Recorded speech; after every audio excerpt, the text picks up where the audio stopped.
Olá, muito bom dia a você que nos acompanha sempre na telinha da SIC TV. Estamos começando mais um Viver Bem, o programa que fala de qualidade de vida, de bem-estar e de saúde. E hoje com um tema bastante interessante, viu? De repente, se você conhece um perfil como este na sua casa, um amigo ou até mesmo se identifica com essas características, preste atenção. Porque tem roupa que a gente não usa mais e não se desfaz, é bagunça em cima da mesa, eletrodomésticos parados, revistas acumuladas.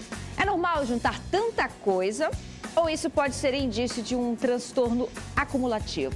Então, para esclarecer as nossas questões, as nossas dúvidas, o Viver Bem de hoje recebe a psicóloga Priscila Talevi, que é muito bem-vinda aqui conosco. Tudo bem, Priscila? Renata.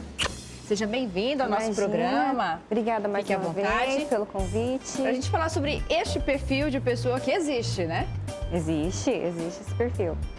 Há um limite para a gente diferenciar uma bagunça de um sinal de doença? Sim, há um limite, né? Quando a gente fala do transtorno de acumulação, ele é um comportamento que se caracteriza por ser permanente. Então, não é um objeto, uma herança, um bem que a pessoa tem, que ela mantém aquele. Começa a ser generalizado, né? Então, ela começa a acumular vários objetos e isso acaba sendo permanente. Então, coisas que ela vê, revistas, alguns envolvem sim algum apego emocional, né, afetivo e não necessariamente, né? Outros também não. Ela começou a desenvolver esse comportamento acumulando lá as revistas e ela vai mantendo e isso vai se generalizando para outros.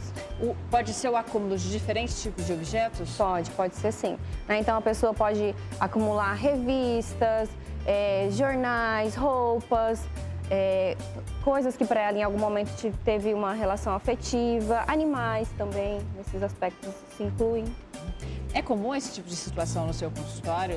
Chegar a esse tipo de perfil de pessoa procurando uma ajuda psicológica? Sim, e assim, é importante até nós caracterizarmos e definirmos que a pessoa, ela sofre por acumular também. Porque às vezes a gente fala, nossa, mas isso gera um sofrimento para a pessoa acumular esses objetos, por que ela não se desfaz? Então, ela sofre por acumular, né, porque ela começa a não ter mais o controle sobre isso, mas ela também tem um sofrimento muito grande, permanente, ao desapegar desses, né? Então, ela começa a se sentir ansioso, angustiado, todas as vezes que ela pensa em se desfazer daquele objeto.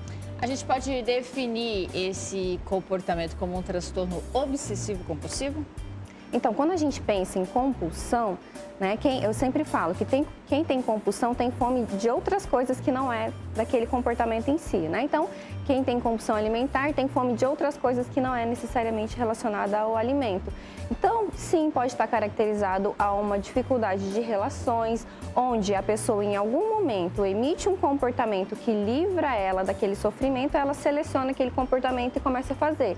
Então, a gente ouve muito, por exemplo, pessoas falarem assim, fazer compra é minha terapia, né? Na verdade, não, ela está se sabotando, porque tem alguma coisa que está incomodando e ela emite o comportamento de comprar para fugir daquilo que está gerando um sofrimento. De repente eu estou com uma dificuldade na minha relação amorosa, ao invés de olhar para aquilo, tentar resolver, eu saio, vou fazer minhas compras porque eu já tenho um alívio imediato, né? Eu comprei algo e eu já tive um resultado de conforto que foi ali naquele momento. E o transtorno de acumulação, ele pode comprometer a saúde física? Sim, porque a pessoa ela começa a acumular de maneira onde ela vai tendo alguns problemas habitacionais. Então, aquele ambiente, ele tinha uma utilidade, ele deixa de ter. E outra, ela começa a sofrer questões relacionadas à higiene, né? Porque a higiene do ambiente fica comprometida, porque começa a ter insetos, porque ela está acumulando tanta tralha lá, tanto lixo, que aquilo não tem utilidade nenhuma. Então, está envelhecendo, está estragando e ela não consegue retirar. Então, ela começa a gerar um prejuízo, né, na qualidade de vida. Além do fato de que, como ela se sente envergonhada, né, ela sofre em realizar esse comportamento, ela tem uma tendência a se isolar, então ela começa a não querer mais se relacionar. Então, os familiares, por exemplo, começam a não ter mais informações de como está a pessoa, de como está a sua qualidade de vida. Então, tanto relacionada à higiene, que fica comprometida no ambiente, como também alguns comportamentos de isolamento que fazem com que essa qualidade seja, de fato, comprometida. E aí qualidade de vida, os problemas né? sociais, né? Exatamente, né? Que aí começa a desencadear essas dificuldades nas relações. Isso pode desencadear outros problemas, a exemplo da depressão, até um gatilho para afetar ainda mais aquela pessoa que é ansiosa? Sim, porque ela começa a ter indisposição para, por exemplo, resolver essa situação da casa, né? E aí, assim, é lógico que a gente precisa entender e compreender a sintomatologia para, de fato, fechar o diagnóstico, né? Mas alguns comportamentos, eles são compatíveis e pode sim desencadear, né? Então, se de repente a pessoa começa essa angústia, né, em se desfazer das coisas, começa a ser frequente, pode caracterizar sim um transtorno aí ou algo associado à ansiedade. Certo, queria convidar você para a gente aqui no nosso plasma, para a gente comentar um pouquinho mais sobre este assunto. E, inclusive, quero saber, Priscila, por que a gente tem essa vontade de guardar coisas e objetos? Tem alguma relação sentimental? Então, tem, né? Algumas vezes sim tem uma relação sentimental. E aí a gente até associa a questão de dificuldade de relacionamento. Por quê? Então, você é tão importante para mim que algo que você deu tem muito valor e eu vou guardando. Ao mesmo tempo em que acumular esses objetos faz com que eu me isole, então eu começo a me distanciar de você. Então, por exemplo, no processo terapêutico, a gente coloca, né, contribui para as pessoas identificarem, buscarem essas respostas, né? Mas, nossa, a Renata é tão importante para mim, mas eu não me relaciono mais com ela. Por quê? Porque ao acumular aquelas... É como se eu preenchesse esse vazio, entendeu? Então, eu vou acumulando aquelas coisas que em algum momento tiveram importância e vou deixando de conviver com a Renata. Muito bem, e para você de casa, de repente, se identificar ou identificar uma pessoa que tem esse transtorno, nós listamos aqui as principais características dos acumuladores compulsivos. Vamos começar a colocar na tela, então, para entender um pouquinho do perfil das características destas pessoas. Entre essas características, temos a seguinte: você se apega demais às coisas e não consegue descartá-las. A Priscila vai comentar já depois do intervalo, que é bem breve, então você de casa, não saia daí que nós voltamos em instantes.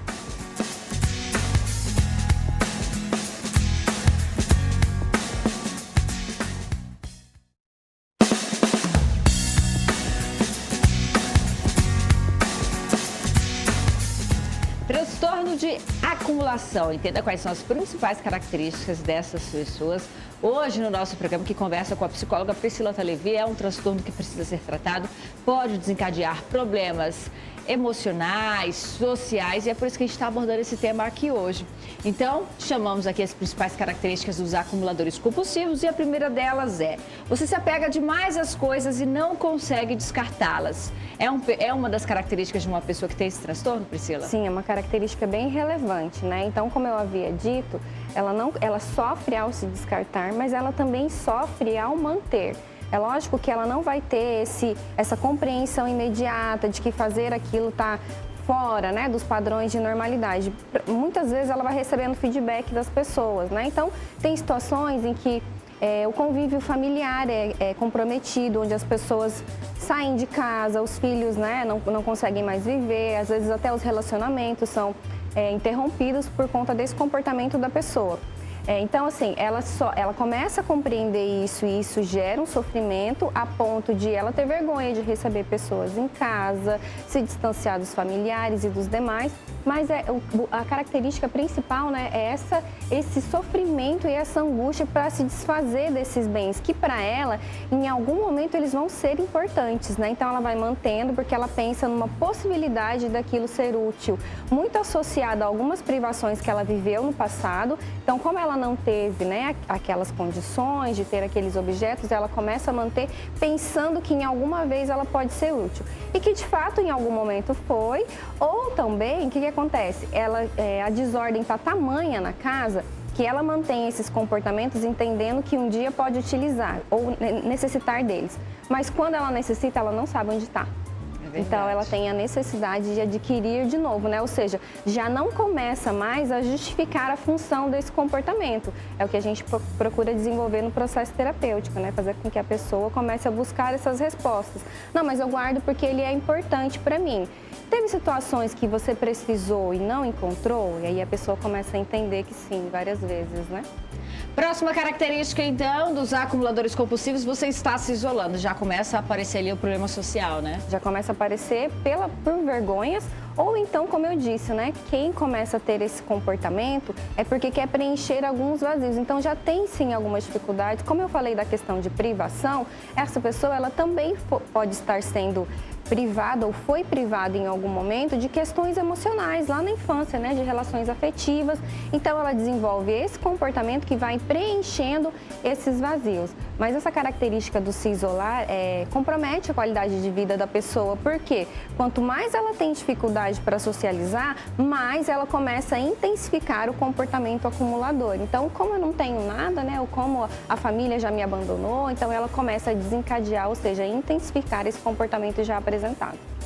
Próxima característica, então, a gente tem aí, percebe que a pessoa começa a perder espaço para as coisas, é aquilo que a gente falou, né? E chega na hora que precisa, já que este era o motivo de guardar, já não encontra porque está tudo desorganizado. Não tem. E tem casos, assim, o que a gente fala, né? Mas o que contribui, quais são as causas? Envolve muito a história de vida da pessoa. Porque tem casos, por exemplo, de pessoas que trabalham com reciclagem. Então, elas aprenderam a desenvolver esse comportamento de acumular coisas. Só que isso, de repente, toma uma tamanha proporção, onde a pessoa tem que pular a janela, por exemplo, para entrar em casa, porque as portas elas estão comprometidas, né? Ou seja, aquele ambiente ou aquele objeto perdeu a função prioritária. Outros aspectos, né? Então a pessoa já não utiliza mais a cozinha de casa, ela não consegue mais preparar um almoço, as suas refeições, porque o fogão está entulhado de coisas, a mesa está entulhada de coisas. Então os ambientes, eles começam a perder essa função e cada vez mais vai dando espaço, né? Chega a situações em que a pessoa precisa dormir na casa de alguém, né? É um pouco mais difícil, porque como envolve a questão do isolamento, porque ela não tem mais a cama em casa. Ou a gente também trabalha no processo terapêutico de começar a fazer a pessoa identificar as consequências, né? Nossa, então eu estou dormindo mal porque hoje eu durmo num espaço que não é adequado, porque a minha cama está comprometida. E a gente começa a fazer ela buscar essas respostas, perdendo qualidade de vida. Próxima característica, então, dos acumuladores compulsivos, não há mais senso crítico e você acha que está tudo sob controle. A pessoa não se convence de que algo está errado, né? Então, assim, quando a gente fala como perceber, né, que está acontecendo, é difícil essa percepção no primeiro momento, porque eu estou entendendo que é tudo ok, isso esse meu comportamento ele está sendo mantido, porque em determinada situação que eu precisei disso eu tinha, ou então, porque como eu passei por um processo de privação lá atrás e eu não tive condições de ter isso, então eu começo a acumular, ou então para preencher os vazios relacionados nos fatos das relações sociais, né? Você acha, e aí você começa a entender que está tudo sob controle, mas não está, porque você está perdendo espaços na casa, você está perdendo qualidade de vida, você está interrompendo as suas relações sociais e você está se isolando, né? E você vai perdendo também a sua disposição, porque quando ela pensa, quando ela tem, em alguns momentos, ela tem essa vontade de organizar aquilo, aqui está num tamanho, a proporção está tamanha que ela, não vou dar conta de fazer isso. E aí vem a quinta característica que você não quer exibir a sua coleção, porque acumular é diferente de colecionar, né, Priscila? Exatamente, né? Os colecionadores, a grande diferença entre eles a primeira, que eles gostam de apresentar as suas coleções e também tem uma característica grande que é a organização. Então, eles sabem onde estão, quais são os modelos, né, onde foi adquirido, diferente da pessoa que é acumuladora, né? Então, muitas vezes ela não tem sentido dela manter aquele item lá, aquele objeto, mas mesmo assim ela vai acumulando. E outra coisa, ao contrário, ela tem vergonha, então ela começa a se sentir constrangida quando as pessoas vão na sua casa, por exemplo, e de repente tem que pular a janela porque não pode entrar em casa porque aquele espaço ali foi totalmente comprometido. Quero agradecer a sua participação aqui conosco, viu, Priscila? Muito obrigada por trazer todas essas orientações para o nosso telespectador. Eu agradeço e espero sempre estar aqui contribuindo com vocês. Obrigada mais uma vez. E já que estamos falando em organização, uma personal organizer também pode te ajudar a identificar peças, objetos que você não precisa mais e também a organizar aquilo que você tem em casa. Então fica ligadinho conosco, daqui a pouco a gente vai ensinar várias dicas preciosas para você de casa.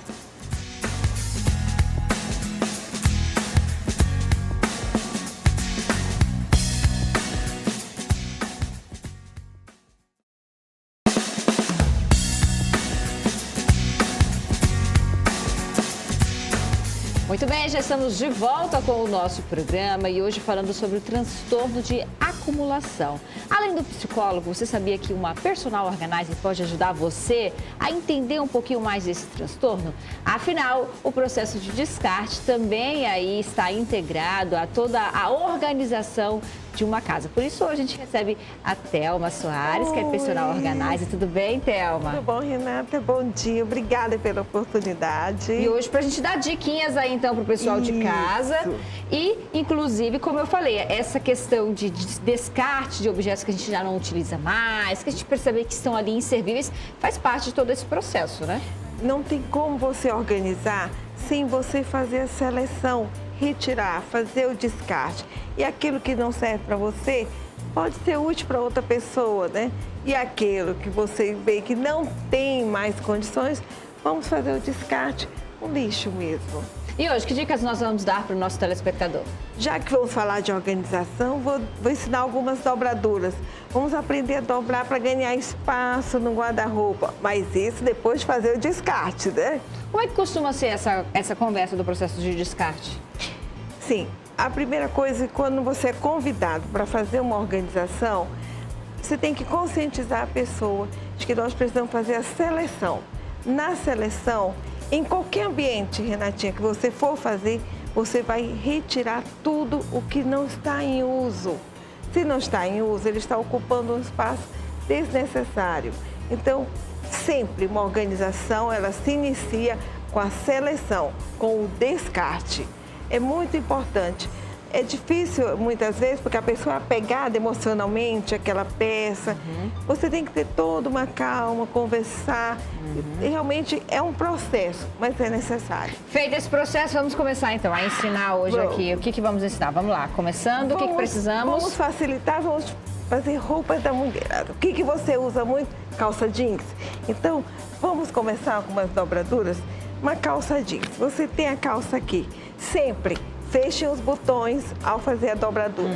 Sempre. Esse é o primeiro ponto. Fechou. O gancho você coloca para dentro. Você vem aqui. Você vem aqui. Você fecha aqui. E aqui, essa última parte, você simplesmente fecha. Nisso, você coloca ele em pézinho. Olha o espaço que você ganha. Caixas organizadoras vão ajudar. Sim, vão ajudar, mas lembrando, qualquer organizador, pode ser de papel, pode ser das mais simples. O que você tem em casa já facilita, já ajuda. Então, você não precisa sair para comprar. Não, veja primeiro o que você tem em casa. Certo? Vamos repetir mais uma vez aqui. Vamos, tranquilo. Calças jeans para ocupar menos espaço, é bacana dobrar desse jeito. Vamos lá. Desta forma. Fechado, puxa o gancho, você vem com as pernas da calça até aqui, você vem aqui, você está vendo que eu estou sempre deixando essa parte por último. Ela simplesmente vai cobrir. E aí aqui você vem, olha o espaço que economiza. Certo. Próxima dica. Legging. Quem é que não tem uma legging em casa? Certo. A legging hoje é o mesmo processo. O que eu quero mostrar para vocês é que é o mesmo processo de dobradura. Então, vale para o jeans e vale para essa malha. Isso. Só que nós temos um segredinho aqui. Para dentro, gancho, fazemos a mesma coisa. A legging é um pouco diferente, porque você dobra. E você vai fazer o quê? Você vai envelopar, olha. Olha. E aqui, pronto, Renatinha. Ah, vamos repetir essa em câmera lenta, Thelma. Vamos lá, gostei então, vamos dessa. lá, olha, aqui a calça, pronto. Aqui, deixamos aqui. O que nós queremos? Um retângulo. Então, primeiro, você vem com a perna até aqui. Você veja o tamanho que é da sua caixa, a altura. Você vem, tá vendo? Dobrou, levanta a primeiro lado aqui, envelopa. Opa, temos mais um ali. Agora, tecidos moles, esses são chatos da gente organizar no guarda-roupas, hein? Não, as calças tecido mole não devem ir para guarda-roupa, porque elas amassam muito. Aí é bom os cabides. E aí, nós podemos até, vamos falar do cabides? Esses cabides, você deve fazer uma padronização do cabide. Tá vendo? Thelma, mas eu preciso comprar de acrílico, madeira? Não, você pode comprar qualquer cabide. Só faça a padronização dos cabides, certo? Cortamos dessa forma. Esse é ideal para quem tem alcinha. Ai, Thelma, mas eu amo acrílico, mas eu colocar a blusinha de alcinha vai cair. O que eu posso fazer? Vamos dar uma dica? Opa! Chuquinha. Sabe aquelas de cabelo? Normal. Pronto. A alça não Uma vai liga de cair. dinheiro daria aí também? Ah, liga de dinheiro não dá, porque Renata, ela derrete. Ah, olha E vai aí. manchar É a bom conversar blusa. com quem entende do assunto, viu? Essas são as ideais. Lógico que não dessa cor. Eu coloquei só para ficar bem em destaque. Mas as de dinheiro não dá porque elas derretem. Certo. Tá bom? E aí, nós temos uma especial. Essa aqui é ideal para saias, shortinhos de tecido mole e até mesmo para as blusas, tomara que caia. Tá certo? Então, está bem. Alguma peça para colocar no cabide? Sim, vamos lá. Deixa eu pegar para você. E aqui, lembra que nós falamos da sainha? Certo. Pronto. Olha aí, você de casa aprendendo hoje a como otimizar o espaço do seu guarda-roupas. E você dá várias diquinhas no seu Instagram, né, Thelma? Sim, com certeza. Olha aqui. Perfeito, né? E aí, esse aqui, nós vamos colocar aqui. Saias, então, já fica mais bacana no cabide, sempre com o grampo. Isso. Essas camisas sempre no cabide. Mas, Thelma, eu preciso viajar, eu preciso colocar, eu preciso guardar na gaveta. Neste caso, nós abriremos uma exceção. Lembre-se, sempre que colocar no cabide, temos que fechar. Camisas sempre abotoar. fechadas no cabide. Sempre, sempre, sempre mesmo. Não precisa fechar todas, alterna uma sim e uma não, tá?